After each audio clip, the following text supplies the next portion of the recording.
2 beats of G, 2 beats of E minor, 2 beats of C, and 2 beats of D. Very popular chord progression. Here we go.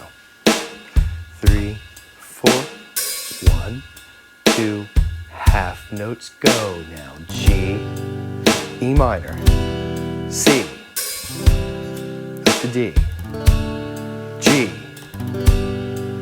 to E minor, C, up to D, down G, E minor, to C, there we go, up to D, G major, down E minor, C major. Good.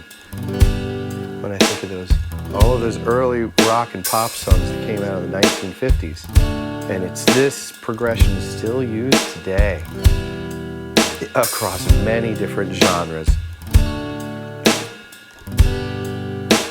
But this is called a 1-6-4-5 progression, and it's used a lot because it works.